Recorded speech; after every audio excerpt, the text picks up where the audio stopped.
In today's interview, you will hear statements which are considered controversial opinions.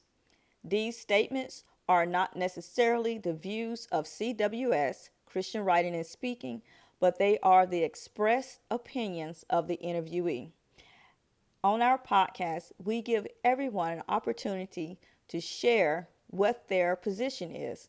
Then we provide the audience an opportunity to decide how they wish to view the matters. As always, when listening, allow the Holy Spirit to guide you and your thoughts. Welcome to CWS Christian Writing and Speaking. I'm your host, Jackie Wilson. And today's guest was born in Detroit, Michigan in 1966 to parents fighting for the civil rights movement. He says his life is a combination of the Rocky story, Think and Grow Rich, and the Celestine prophecy on steroids. He has been through many harrowing and intense situations. He has overcome dyslexia, other learning disabilities, being legally blind in one eye, and being bullied throughout his childhood. But today, he is an inspirational speaker, trainer, and coach who specializes in helping athletes, entertainers, entrepreneurs, executives, and other leaders to become their best in all areas of life while making a more significant positive impact on our world. Let's welcome to the CWS stage, Mr. Andrew Calderella. Thank you so much, Jackie. Honored to be here. Thank you, everybody, for joining us. Yeah, Andrew, thank you so much for being here. And we were briefly talking before I hit record, and we're just talking about some of the things that are going on in this world today and certain concerns. But before we jump into that, we got to hear your story. What brought you here? One of the things I did not mention in your introduction is that you actually have a degree in religious studies and you have some views about, where we are today. But how did you get to this point in your life? Sure.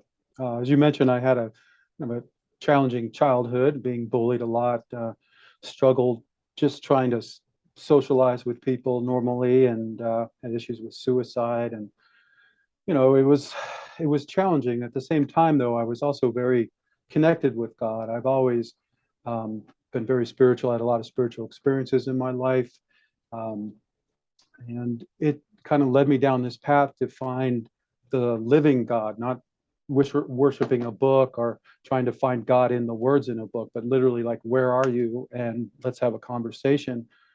And that's kind of where it all started as a kid. And I had, like I said, some spiritual experiences that kind of led me down this path to find the real answers on how we can all become the best people we can be, create a better world, and honor God at all at the same time. And this is where I am now. I've written my first book. There's 3 books in this series, and I'm out sharing the word that I have found with people, and trying to help everybody lift themselves up and become better people.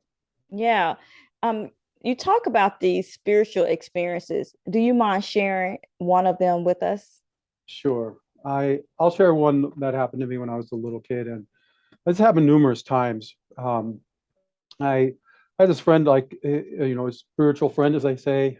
Remember Casper the Ghost? He was bullied and always wanted friends, and I kind of identified with him. So in my dreams or waking visions, I don't know what you would call it, I would hang out with him and take me places. And one time he took me to this place where like all of humanity was standing, and I was standing in front of this wall with this wonderful, beautiful gate in front of me, and I'm standing there, and he's like, just wait. And I'm standing there and waiting, and then the gates open. And again, I was raised Christian and Catholic. So when God walked out of this gate, it was the personification of what the Christian religion, the old man. But he was wearing these overalls, but he was buff too. I mean, he looked old, but he didn't look ancient. You know what I mean? He looked healthy and strong. And as soon as he opened the gate and he walked out, people around me started freaking out. And people went down to their knees. They were praying. People were running, freaking out. And I stood there and I looked at him. And God asked me, he's like, are you not afraid? And I said something like, should I be? He laughed. And anyway, so we walk into this garden.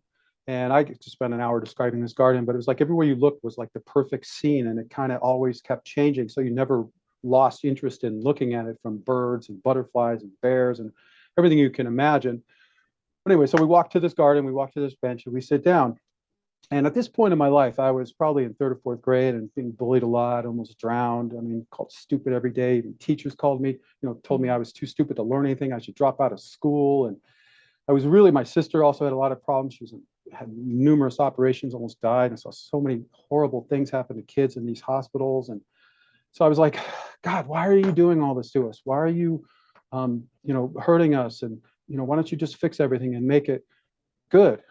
Something like that. And God was like, I'm not hurting you. Most of the ills that are happening to humanity are done by other humans, but this is also a challenge for you to stand up and be good. I can't make you good, otherwise you'd just be puppets, right? You have to choose to be good. There has to be good and evil. And again, when I was a little kid, I'm paraphrasing what I heard, but it was when God speaks, it's like a huge dump in 1 second. Like you get all of it. You know what I mean? It was like, okay, I understand. I can see what he was saying. And then as a little kid, this kind of stayed with me, obviously, and I had other experiences. Um, and in church, I would always ask the priest these questions, like, why are we giving our faith to you, the Holy Roman Catholic Church, instead of to God, and all these kind of things. And it just didn't seem like a lot of people were seeking the living God, like they were more interested in worshiping a book and what the interpretation of what words said, you know what I mean, instead of like the God that was alive. So anyway, I know that was a little long-winded there, but Okay. that's kind of like one of the starting points of this. And my mom got me this cross when I was a kid, blessed, and I don't know, it's always stayed with me. And it's not that God is the God of all of us. And that's the thing I want people to understand. It's not like God is just the God of Christians. There's only one God, the creator God. And it's the religions that try to interpret this. There's flaws in our religions, and you have to see them. You can't just accept everything, because that'll just lead us down the horrible path we've been down before with like the Crusades and the Inquisition and all this hate, that can come up through feeling super superior to others. I mean, it's just, we can just look at human history and you can see what I'm talking about. Does that make sense? Yeah. Yeah. And so you wrote this book, The Way, because you do want to show people a different way. Can you tell us a little bit more about your book? Yeah. Now, this book, just people know, so I'm a dyslexic, and so writing is way challenging. And I've been collecting this stuff since I was a kid. In 2015, I had this major breakthrough. I was sorting out the beginning and ending of this major work I call the Four Pillars, and it's self, society, universe, and God. And in there, I kept finding these references to this is key to true success. I put all these keys together. I found these seven, and it was like a secret code got unlocked, and I could see how I could explain all these golden threads I had found over these 30 years and put it in a context that people could understand. And I'd shared this with people all over the years, and they always said, yes, this is right. You got to share that. You got to share that. So I put it all in one book. And I think one of the biggest problems that we have as humans is that we need so much knowledge in so many different genres if we truly are going to be our best, physically, mentally, emotionally, spiritually, in your family, in your relationships, in the society, and all the rest of the aspects of your life. That's almost impossible for everybody to find them. And all these bits of knowledge are like, a little bit here, a little bit there, and all these different books. And nobody can, spend all the time to find them all and realize them. So what I want to do is just find them all and put them in one place so that we can all get them and not be 50 years old going, wow, I wish I learned that when I was a kid, and then so that we can all kind of step up and get on the same page, stand on a firm foundation, and build a better world together. Because that's what really all of religion is about, all of faith, all of raising kids, everything that our society is about is really about helping people become the best people they can be and creating a better world. And that's really the essence of what I'm trying to do here. I think you hit on something that the Bible emphasizes, which is living peacefully with the others around you. And we're always going to encounter people that don't share the same beliefs, don't share the same politics, don't share the same idea about family. And I'm not supporting one over the other or anything like that. But what I am supporting is what God tells us to do as Christians, where we need to try to live peacefully as we can with other people. And I think that is an important aspect of our lives where it will influence how we handle things with our family. It will influence how we handle things on our job or in other personal aspects of our lives. Would you agree with that? Absolutely. I think one of the things that humanity challenges is that we look to our authority figures, our parents, our leaders in the political realm, news leaders, and we take what they say as truth, right? Because we're taught to, as a kid, to obey these people and think of them as our authority figures. So, what's happened in our society, though, is that we have leaders that are not telling us the truth, are really looking to mislead us and manipulate us into getting us to do what they want. And you can look out, all of human history. This happens over and over and over again. They play on our faith. They claim that they are part of us, and then they lead us down a dark path. And this Mm. has happened with leaders in our own church. I mean, just look at the popes that sent us to in the Crusades. I mean, it literally says, "Do not kill, do not steal." Yet they sent them down there to kill and steal all the people and the people and their belongings in Christ's homeland. The Inquisition. Right now we're facing this sickness of superiority is like infected all of our faiths, including Christianity. And like you mentioned, it's about peace. I mean, the King of Peace, right? How do you get to hating people and wanting to kill people if you're following the King of Peace, right? Mm. So I think that idea is really true. And I think one of the things that we're missing I, is treating others as you want to be treated. There's 10 laws in this book that I've discovered that will help us all become the best people we can be. And one of them is that golden rule, treating others as you want to be treated and seeing others as equals. And, if you're going to throw mud and shade on people and call them stupid, they're never going to listen to you. They're never going to Mm. turn. They're just going to hate you and walk away from you. So as Christians, if you really want to bring people into the light, we all have to stop all of this pointing our fingers, feeling all superior and judging people and making them feel stupid and everything. We need to help them. Our faith cannot just make us blind servants to God. We have a conscience. We have the ability to think and reason. These were given to us for a reason. You can't read a book and just say, well, I'm just going to do what that says if it goes against your morality. You know what I mean? It's like slavery was, in the Bible as something that people did. And you can't see the, the children of God, which is all of us. We're all created in the image of God, and then just selectively take a group of people and make them lesser. You know what I mean? This is, I think, the challenge of our faith. We have built-in flaws for us to overcome. And that's true with our own lives and our society. And that's when we talk about Christians rising up and taking their rightful place in the world, the same with all religions, this idea of the meek inheriting the earth can be interpreted as the good people, raising up to their good side and taking control of the planet. And this idea of good people taking control is like, it's not the Christian people pointing their fingers and taking over. It's rising everybody up to the good side and realizing that the virtues of what it is to be human and integrating those into their lives, but into our society as a whole. And I talk about how to do that. I also break down all the details on how to do that within the book too. So hopefully that Yeah, makes sense. yeah, it does. And I think one of the problems is saying who's good and who's not. Because, I heard someone say there's good in everybody and there's some bad in everybody. And all of us do have flaws. And like you said, nobody is superior to the next person. That is how we maintain our humility, understand that we're all here by God's grace, that we did not create ourselves, that he literally took dust, created us, blew into the nostrils, and life became. That is who we are. And then when we pass away, we actually go back to dust. So I think you're really hitting on some high points. And I think it's definitely a challenge for people to start thinking about what it is that you're doing.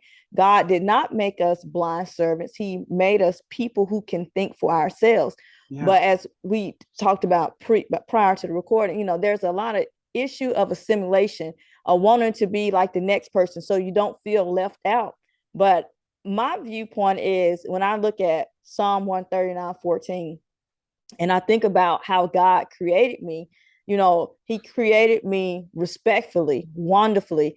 He created me to be this unique, masterful individual, this person, this piece of art, to go and to glorify him in all the ways that he has called me to. And all of us are going to be different. And we all have something great to contribute, no matter who we are. It is just a matter of finding what it is that's inside of us that God has, what purpose God has created us for, and go out and do that. Yeah. Well, the first purpose, the primary purpose I talk about that is for you to become the best person you can possibly be and help to create a better world. And that truth, that golden thread, shows up in the Bible. It shows up in all of our faiths and pretty much in just the human idea of what we want to do for our kids, right? Is help them become the best people they can be, live these wonderful lives, and help create a better world. I think that idea is at the core of everything. Where people get confused is where we try to look at how do we do this then, right? So the Bible is really a history. It's not really a guide on step by step on how you can be your best. And I think that that's what God inspired me to do, is to bring this truth to the world so that people have a better shot at doing these things, because there's so many little things. If you add them up together, it creates a much bigger thing, much greater than the sum of its parts. And that's what the way is. Every time I showed it to people and the solutions in there, they were like blown away by it. And I have been on over 70 shows now explaining these truths, and people read the book and they kept coming back to me and keep telling me that this is the way, and it's not Andrew's way. This is the way for humanity to rise up and become the best people we can be.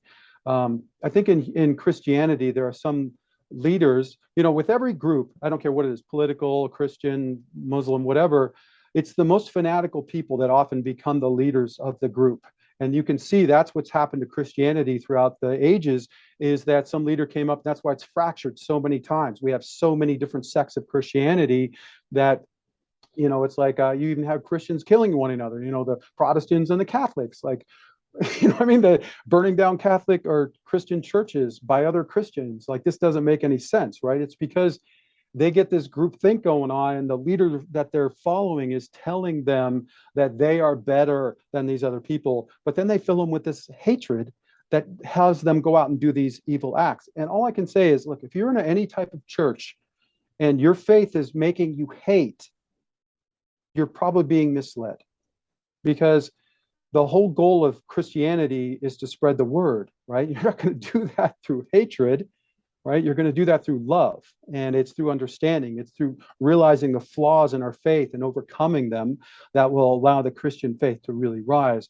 And for me, it's like I see so many of these leaders that we follow in the Christian faiths and others that are really more book worshipers than they are knowing the living God and in touch with the morality and their conscience and their thinking and everything else. It's like they just revert to the words in the book. And if you don't realize this, it was written in ancient Aramaic. There was no printing press back then. So it was all hand copy and changed over and over again by leaders in the church who wanted it to say something else, and then translated to other languages who also changed the meaning of this.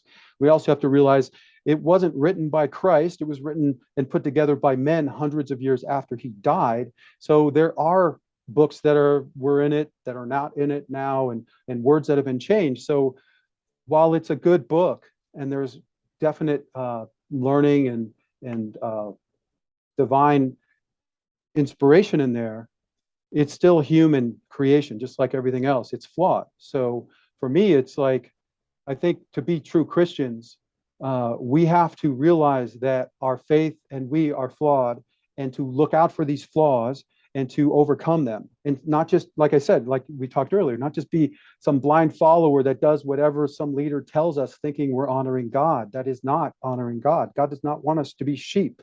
It wouldn't have created us this way in a world of good and evil and choice and free will and everything else if that were the case.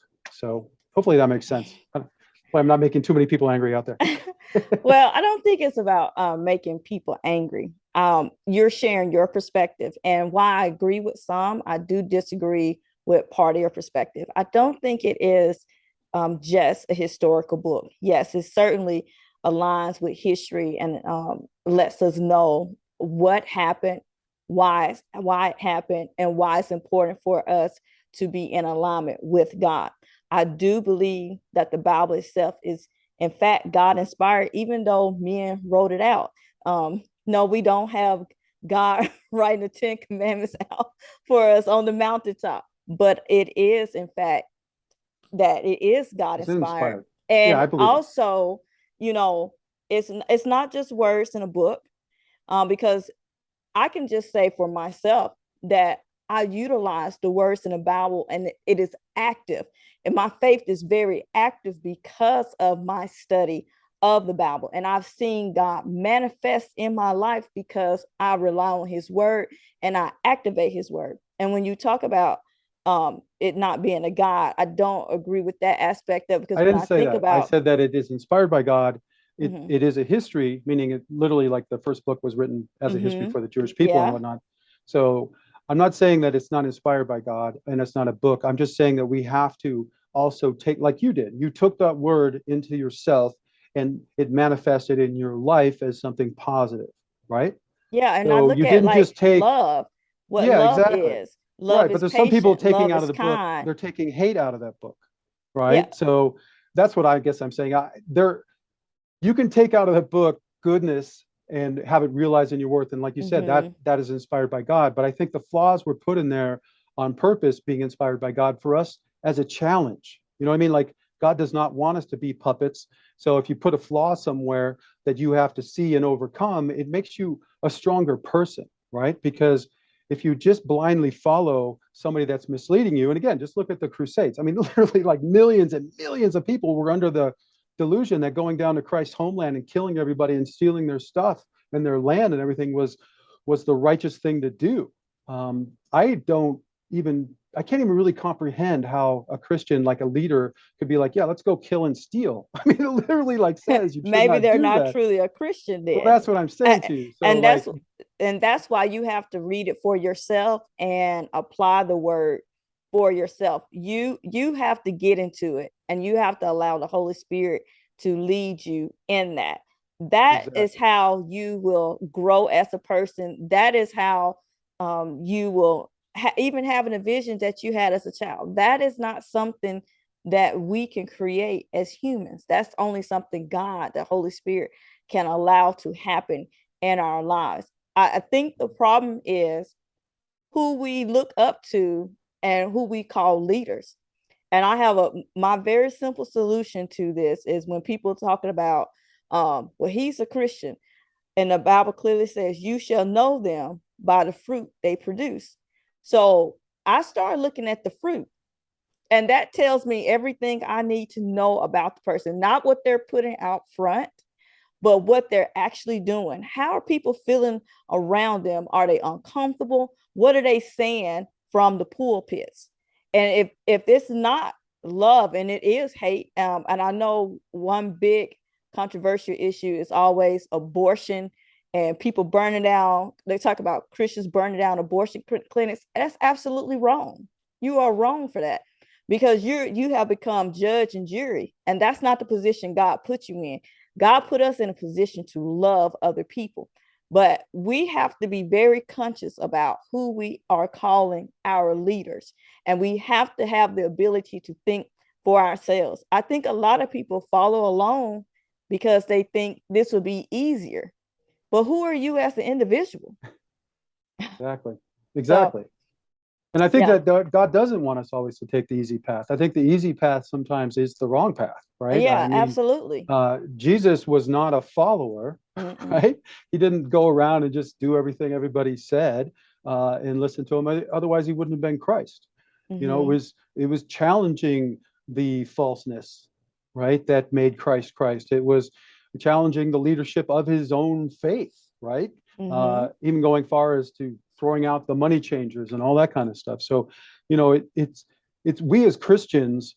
Um, I think over the many, I really think the problem in Christianity happened when the Roman emperors kind of took over the church, and you know that's where we get molesting of children and all this kind of stuff because the Romans were into that kind of stuff, and it kind of tainted the church and made it this superior kingship type of thing. I mean, you look at the popes throughout history; they became like emperors, right, ruling over all of the nations of Christendom in Europe and whatnot.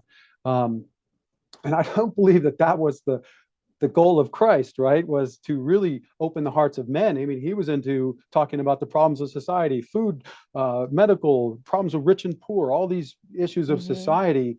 And I really believe if they would have taken the words of Christ and thought about what he was talking about, the whole Christian faith would have been different. It would have been about like literally like a research facility on how to fix the problems of the world, and where we can get together as a community and fix the problems in our community and all this kind of stuff, not just a place to go to once a week, you know what I mean, and build this multi-million dollar building that nobody uses for anything else. It just, like I said, my faith in my understanding and my relationship with Christ and God is just show me that like the humanity, we're just a little broken, right? We need to like a chiropractic adjustment to stand up straight. And Christianity is one of those faiths where the goodness is there. And we have so many good people in the world that are ready to honor Christ and everything else. And it's like, so why over the last 2,000 years hasn't the world gotten better and better and better if that's the case? It's because the word of Christ isn't really being lived in the church, right? It's not being taught. It's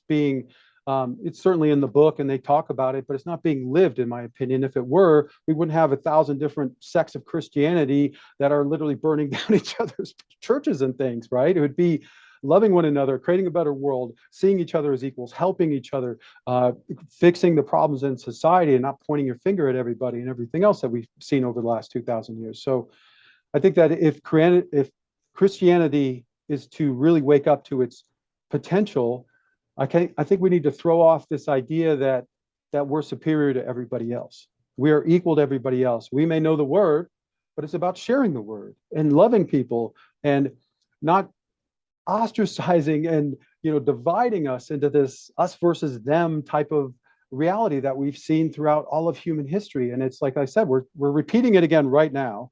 And especially in America, you can see Christian leaders trying to take us backwards to the days of Christians ruling the world with the iron thumb and fist and everything else. And I don't know, that's just not the Christianity I know and love. I mean, that's not what God showed me we could be. So Yeah, I think it's an individual challenge.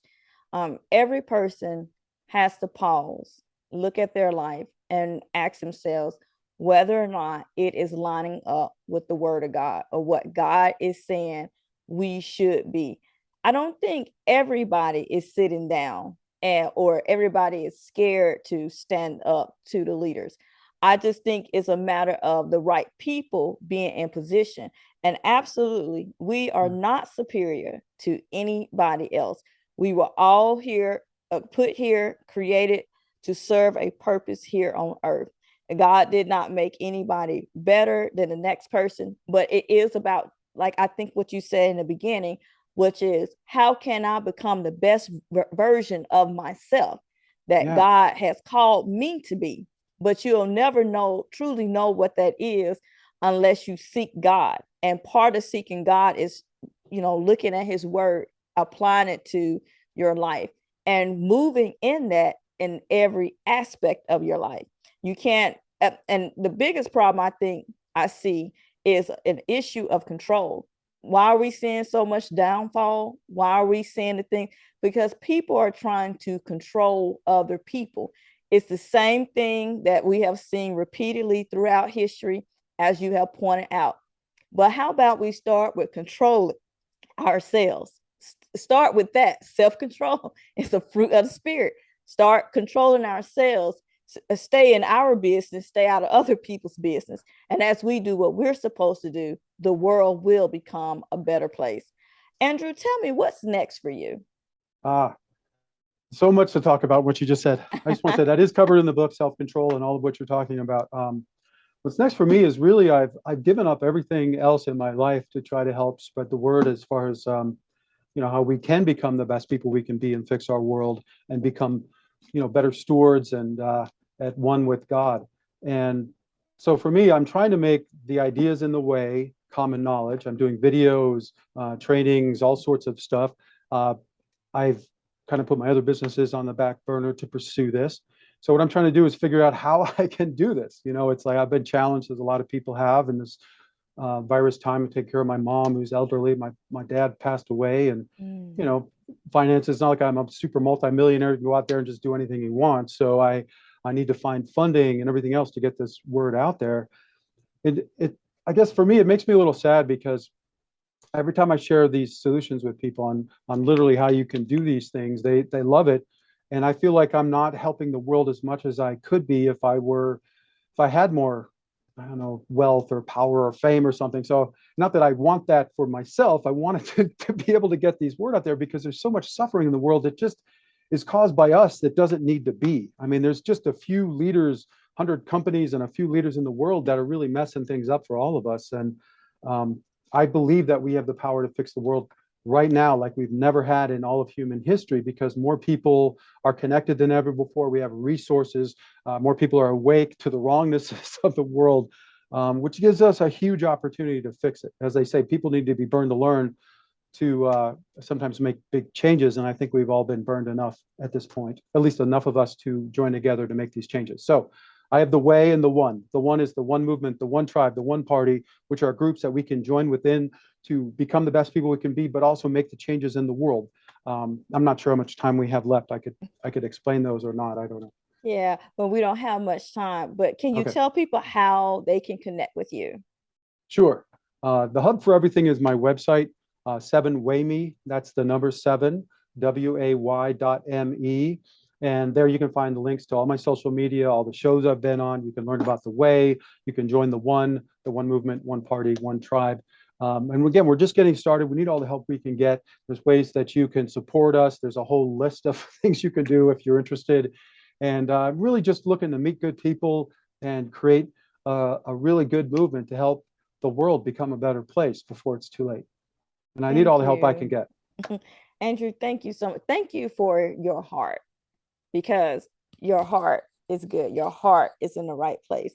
And I don't know anybody who truly want peace that would not want to work on projects that would help us get to that point. So thank you for your heart and for wanting to do this for the world. Thank you. As we are closing out, do you have a final word for the audience? Sure. I would like to say that don't lose hope. Okay, that I know there's a very dark times, but sometimes in the darkest moments, as I say, this darkest before the dawn, that the greatest light can come. And I believe that this is the time because there's so many people ready for it that we are going to have a great awakening and the great changes can happen. They can happen today like no time in all of human history. So have hope. Don't be jaded. Don't close your mind. Don't think this is like something that's come before and dismiss it. It isn't. Anybody that's ever seen it has said it is new. So have hope. Join with me. Learn the way and the one, and let's make these changes and get it done before it's too late. All right. Andrew, thank you so much for sharing with our audience today. Audience, there is a challenge there. We are individuals. God has given us the ability to think. How are you going to become the best version of yourself so that you can help change the world and make it better? Thank you so much for listening to today's episode. And until next time, beautiful people, God bless.